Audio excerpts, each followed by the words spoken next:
Okay, so I have this little dilemma. First time living somewhere with one of these wonderful things. Basically a sub pump. The sub pump failed. Ended up with a couple inches of water. In a quick pinch, because of the time it was, I used an old pool pump for the filter system. I rigged that up and it ran for a couple hours, about 4 hours, got everything pumped out. Right now I have a smaller pump in there, and it's keeping up with it, so it's not filling up. But we're having some winter thaw and rain on top of it, and then yet they're calling for the temperature to drop and we're supposed to have snow again. So anyway, I wanted to try to do this right. I did some checking on this. You can probably see that better without the flashlight, but ran into Lowe's. I got this. It's got the battery backup. They said the switch is good. It's supposed to pump pretty good. I bought the battery for the battery backup because I don't ever want to have to deal with a wet basement again, and hopefully this helps eliminate that problem. So what I'm going to do here, now I can look down in here. There's a bunch of stuff down in here. So I got to reach my arm through the cold water and clean out the hole before I put the new pump in. So we're going to get this taken care of, and we'll be back. We'll get everything unboxed. Alright, so I got the pit cleaned out. You can see here. There's like some tin thing, a bunch of zip ties. It does have the blocks down in there. I don't know if I'm clear enough to see. This thing's actually back drained. Like I said, I don't know what this pump is pumping per minute or gallon or anything like that, but you can kind of see the concrete block that should be in there. Usually they put a paver down in there so you can set the pump up on. Okay, so I got pretty much everything that's loose out of there, the best I'm going to do right now, because I basically got everything out of there that I possibly could, especially since that water is quite chilled right now. So, alright, we're going to come over here. We're going to get this unboxed. Don't mind my mess, we were still cleaning up stuff earlier this morning. It's about lunchtime the next day now. Took a little nap. So, we'll get this thing here unboxed, that way you can see what's in here. Looks like installation paperwork. There we go, yep. Tells you all about the backup system, warranty stuff. So, well, we're just going to set it here in the shelf for now. Alright. Now, pick this out. Alright, good and empty. Let's get this box out of the way. Alright, now, let's see what I got. I can use to cut this.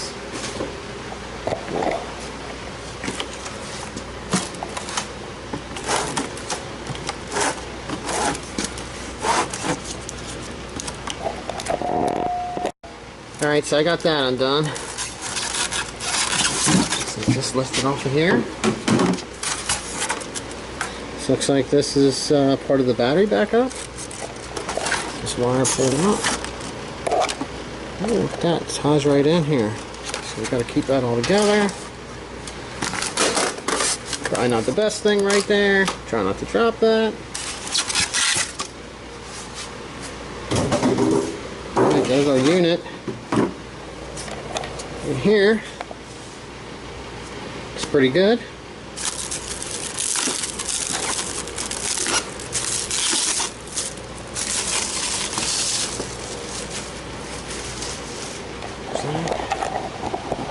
Steady you guys up. I'm going to pick this thing out.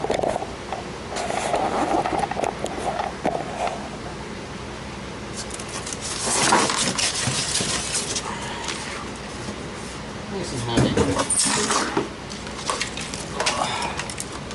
It's got some weight to it. What's in here? It's like a power pack. Probably plug that in. They give you the connector. It goes here.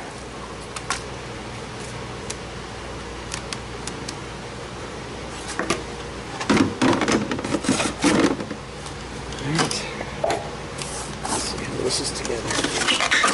open this up, that way we can see what everything looks like. I mean, it's got to be pretty simple, it's just a battery. So, just the battery is in there. I guess it means you have to fill it. Aluminum foil. Do not remove aluminum foil until just before filling with electrolyte. So, I guess they give you stuff to fill it up. Hopefully that's in there. I'll figure it out, I guess. But we really don't need that to make this work, so if we gotta get something else, we're good.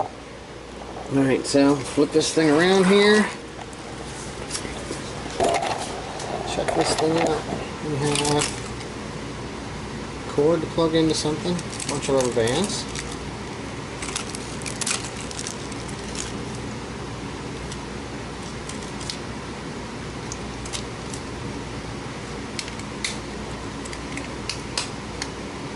Let's cut that off.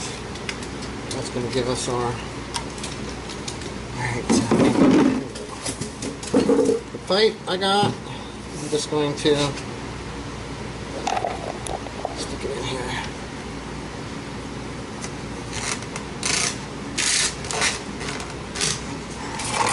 Looks like we got to loosen the clamp up.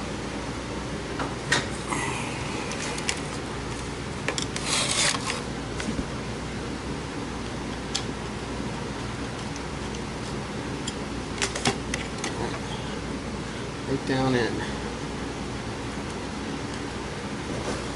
Let's see what you guys here.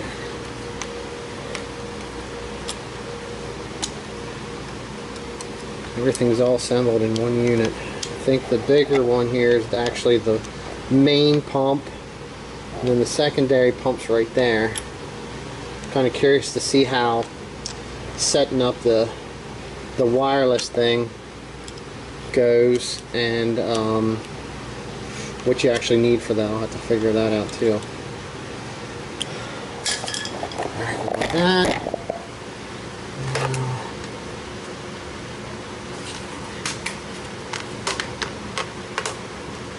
Twist tie this.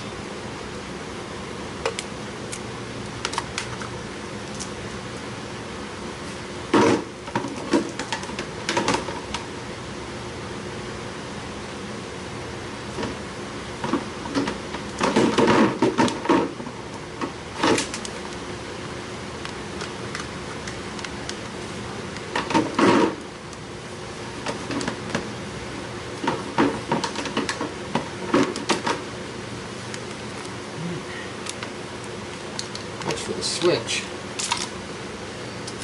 this right here, that's your dual float switch. Alright, and that sends a signal. Guess this is for the secondary pump, maybe. Dual switches here. Alright, there's that one. This one here, I guess that's the... Maybe that one plugs into battery backup or secondary. This one plugs...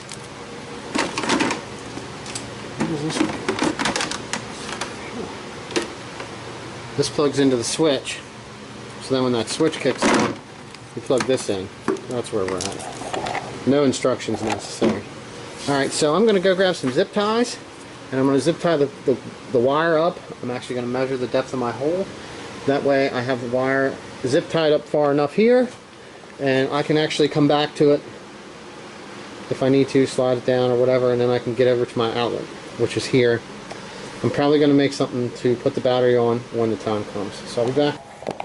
Alright, I have a tape right there somewhere. I pretty much have everything zip tied up through there. I'm going to measure my depth of my pit, double check it. Just wanted to show some of this stuff here real quick. Looks like they want to sell you a fill kit for your battery. They give you 2 zip ties. They actually give you an unpacking guide so that you know how to take it out of the box correctly and undo the plastic straps. Warranty registration card. And then they just basically tell you if you're missing parts, call them, or a website or something. Don't call the people. I'm not sure what this is. Extended. You can get an extended warranty in multiple languages, depending on who's doing the installation. Here's the owner's manual. Basically goes through, tells you a couple things. Basically just what I did. Pull the clamp out, loosen that. Measure everything. Make sure your pit's clean, which we did that.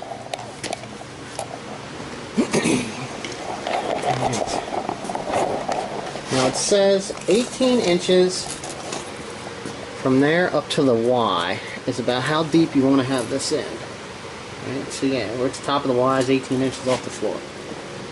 So I'm going to drop this down in here, and I'm pretty sure that 18 inches is not going to be a problem, because right now I have 19 inches of water level.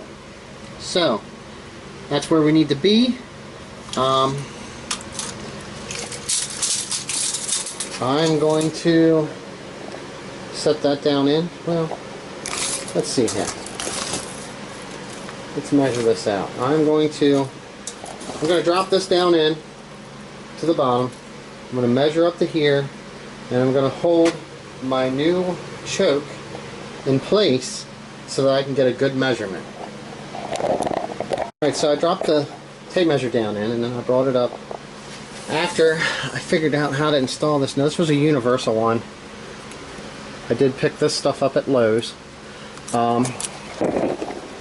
This is universal, so it's 1.5 inches here and then 1.25 inches here. 1.5 inches here, I just seen it wasn't in the camera. 1.5 inches at the top, 1.25 inches down here, and this will either go either way. This one here I had to flip around because this is 1.25 inches, and my pipe on the bottom side of my valve is going to be 1.5 inches. So I measured from the bottom up into here, which was about 53 inches. So we're going to give it a go and set the pump down in here.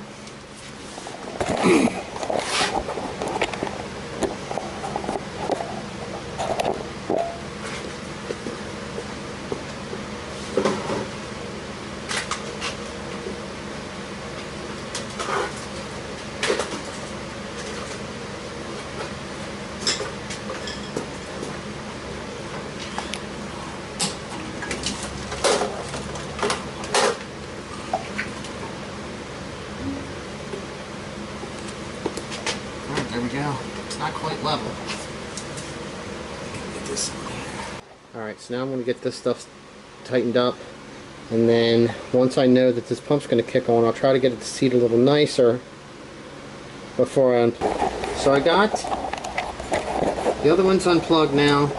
I don't know how this is going to work because it's running up to an outer outlet. It has a GFI, so I don't know if the shock when it turns on from me plugging this in is going to make it go or not. But we're going to try to get that. Alright. Now I'm going to plug this in and it should make the pump come on. Wow. Did you hear how quiet that is? You can't even hear that thing running. That is amazing.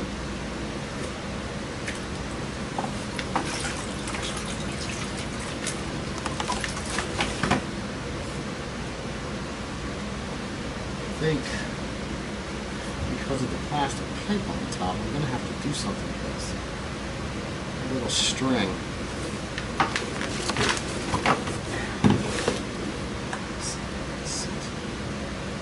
It's like I can't... The pump's running. Right here. I don't even hear it. Let's walk up here quick. See what it's doing outside.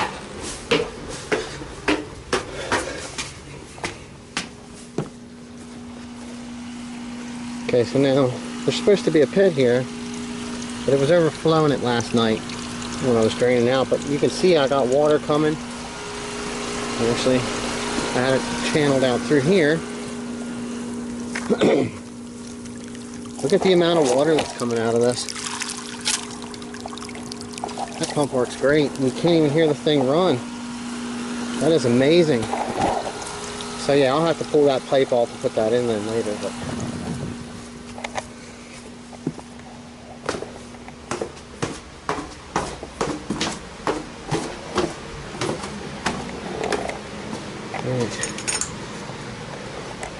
this thing's doing a great job. Where's the flash?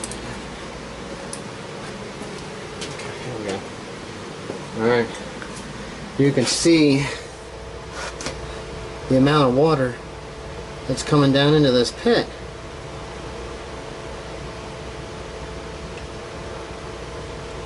And I would say this thing's probably had a pump in here.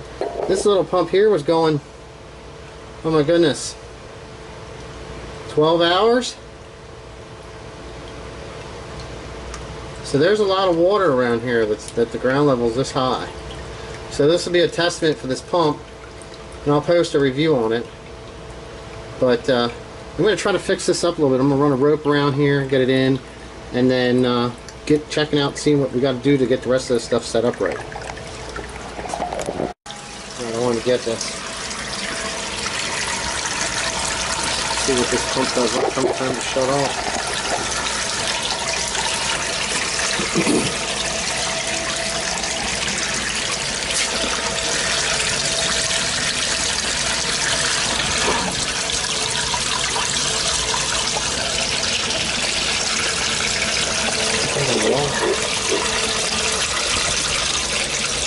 It won't shut off. Let's see how it acts. I'm just curious if it gets to the point where the thing kicks on and off a whole bunch.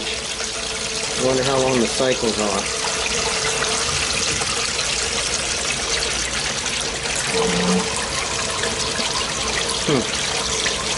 That's kicking on and off like it should. I don't know if I like it. Alright, so at this point, right now, I found out I need to get battery acid for the battery, which I'll be picking that up today. It's actually like a day or two later. I got everything down in here and I had got it working. I had a problem not having power at this outlet. I figured that out. Now, if you notice, this is the switch for the pump. And I actually ended up using the older float switch because I'm still having like severe draining coming in here, and this pump would kick on and drain it out, then it would fill up right away, and then it would kick on and kick off, and it was doing it right away. So I rigged this up, so now this thing sometimes will sit here 20 minutes an hour, and then it will run for about a minute, or take, you know, a little bit more, a little bit less, but basically its run time's around a minute because of the way I have this float adjusted for the switch, so that it's not kicking on and off continuously. So now, I don't know if that's how the pump is, or I believe it's probably shouldn't run that way, but what I'm going to try to do, since my water comes in like that, is I'm actually going to try to raise this pump up a little bit to where the point of where it's at now, the pump doesn't kick on unless it comes a little higher. But I don't know if I'm going to end up with the same issue with it kicking on and off due to the way the switch is set up. Even though it is a dual function switch, the way that is, it might not work for some applications.